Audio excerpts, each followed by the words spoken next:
إلا صقري هدر تركي نوع معنا يان رصاص بدن بينه هلنا وحوياش waa laga baxayaa shaqalaantan iyo dhalinyarada shaqalaanta waxa weyn dhulkeena qani noqonaya soo sababtu marka waxa la inaga rabo waxa weeyaan inaan isku duubnaano waxa weeyaan anigu waxaan aaminsanahay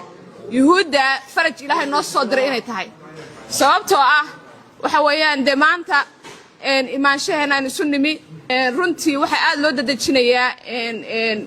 in turkigu uu ka dhigto saldhig ka dhigto maxay sheeg laas qoray waxa weeyaan waxay inaga inoo tahay opportunity fiican marka anigu reer maxamuud harti waxaan oran lahaa iyo bahwadaagtoodaba meesha inaad ka kacdaan oo runtii waxa weeyaan la isku duubnaado ka baarlamaan ahaan waxa weeyaan anagu rag iyagu diyaar baan nahay runtii waxa weeyaan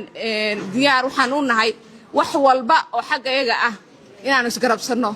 oo runtii de naga war haysaane waxa weeyaan xataa waxa noo qorshaysan shaarka iyagu koowaad aanu gacanta ku dhigno inaanu ugu deeqno wadadayadii aan ugu tabaaracayno si maaragtay